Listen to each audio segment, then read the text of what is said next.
Welcome back to The Explainer. Today we're piecing together a really fascinating, almost dual reality for India as we look toward the year 2026. We're going to be using the latest defense reports, some sobering recent climate data, and deep cultural analysis to understand a nation that's rapidly transforming on multiple, totally different fronts. Let's dive right in. Think about this number for a second: 12,000 kilometers. On one hand, India is pushing for this aspirational, massive, strategic military reach, capable of striking targets 12,000 kilometers away. But on the other hand, it is battling a harsh existential reality right at home, a critical 31-degree weather threshold that literally threatens its own population. It's just a striking contrast between external power projection and internal climate survival. So, to make sense of all this, we'll follow a pretty clear path today. First, India's hard power leap. Second, securing the nuclear triad.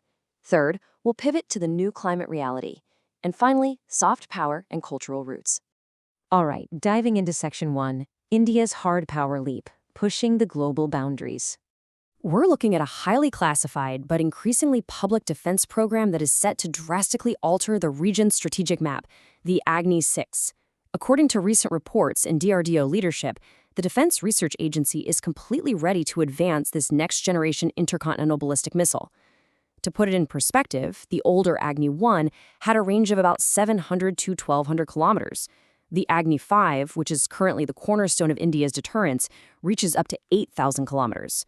But the Agni-VI? We're talking about a massive leap in strategic radius, projected anywhere from 9,000 to 12,000 kilometers. If realized, that technological leap brings much of East Asia, Europe, and, well beyond, right into India's strategic radius. Now, what's genuinely wild is how the Agni-VI plans to deliver that payload. It builds heavily on the recent success of Mission Divyastra, which tested MIRV technology on the Agni-V. If you're not familiar, MIRV stands for Multiple Independently Targetable Reentry Vehicle. So instead of just one warhead, reports suggest the Agni-VI aims to pack 10 to 12 of them onto a single missile. By utilizing lighter composite materials to boost efficiency and highly maneuverable reentry vehicles, this system is explicitly designed to evade highly sophisticated modern air defense systems. We're talking about systems like THAAD, the S-500, or China's HQ-19. But hey, this hard power leap isn't just about massive ICBMs. Our sources show that DRDO is actively building a really diverse, multi-layered conventional force. Right now, they're working on a long-range anti-ship hypersonic glide missile, with initial trials expected very soon. And just to clarify, unlike a hypersonic cruise missile, which is also in the works and powered throughout its flight, the glide variant uses a booster and then just glides at absolutely incredible speeds. Combine that with the Prolay short-range ballistic missiles that are nearing induction, and you see a highly versatile tactical arsenal taking shape. Naturally, weapons of this scale are going to create some geopolitical friction. Looking strictly at what the source documents reveal, here is how this is playing out diplomatically.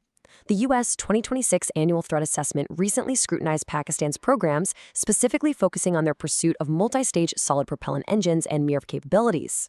Well, the Pakistan Foreign Office pushed back, completely dismissing the U.S. claims and deflecting the spotlight directly back onto India. Islamabad argued that India's 12,000-kilometer Agni-VI, along with its submarine-launched missiles, constitute a much larger global threat that disrupts regional deterrence. It's a prime example of how intelligence reports from all sides constantly ignite these kinds of diplomatic salvos. That geopolitical tension brings us right to Section 2, securing the nuclear triad, the silent shield. We are shifting our focus from the land and the sky down into the depths of the Indian Ocean, where India is establishing a continuous at-sea deterrence. Picture this: 7,000 tons. That is the massive displacement of the INS Arihant. It's India's third Arihant-class nuclear-powered ballistic missile submarine. It's significantly larger than its predecessors, which allows for enhanced stealth and endurance. Defense officials have indicated this vessel is hitting its final trial stages for 2026. So, the crucial question here is, why does a massive submarine matter quite so much for a no-first-use doctrine? Well, India's nuclear policy requires that it never strikes first. Because of that, its deterrence is really only credible if it can absolutely survive an initial enemy attack and then retaliate. Land-based silos and airfields, those are fixed targets. But a deeply submerged, mobile nuclear submarine is practically impossible to track. It guarantees a devastating second strike capability. And the firepower it hides is serious. The INS Ardaman can carry up to 24 short-range K-15 missiles, or alternatively, 8 of the much larger K-4 or K-5 intermediate-range missiles. Those can strike targets anywhere from 3,500 to over 5,000 kilometers away. This ensures India maintains a profound level of strategic autonomy, quietly patrolling choke points like the Strait of Hormuz to prevent any hostile maritime blockades. Behind the scenes, of course, rigorous academic and strategic analysis is ongoing to map out these defense priorities. But while we've spent a lot of time talking about external military threats, there is a totally different internal threat facing the Republic right now that requires just as much strategic planning. Which takes us to Section 3, the new climate reality, the wet bulb threat.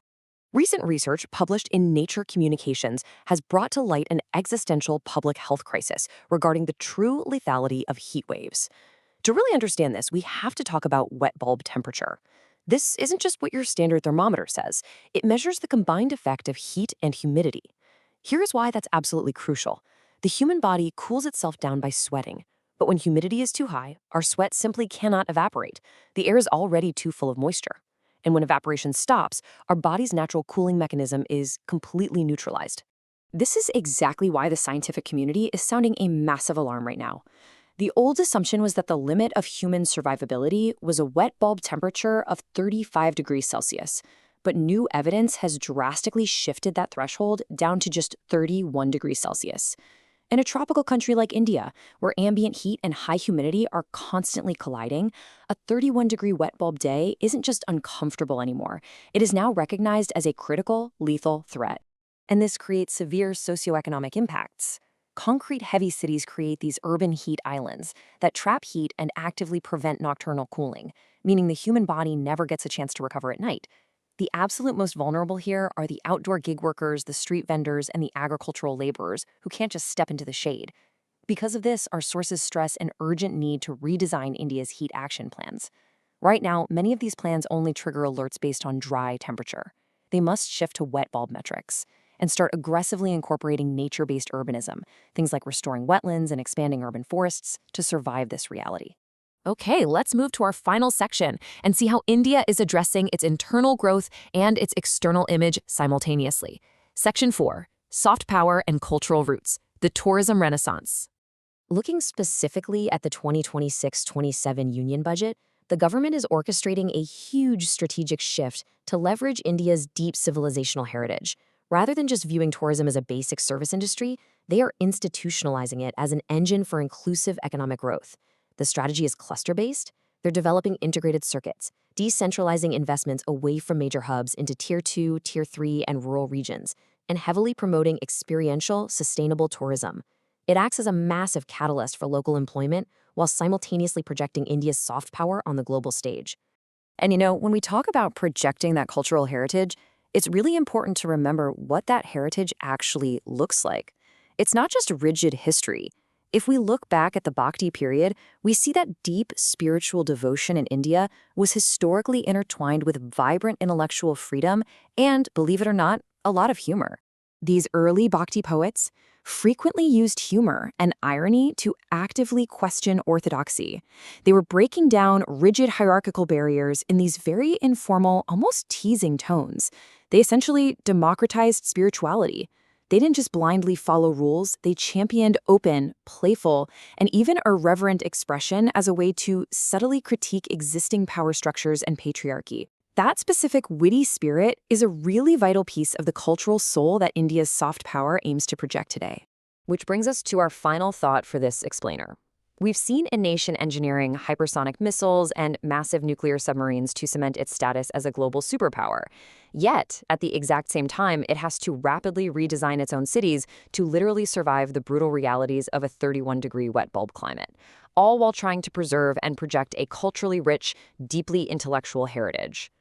So, as India continues expanding its reach from the deep oceans to the global skies, how is it going to balance its ancient roots with these intense modern internal challenges? It's a fascinating balancing act, and for sure, it's one that will define the coming decades. Thanks so much for joining me to explore this incredible topic and keep seeking out those connections.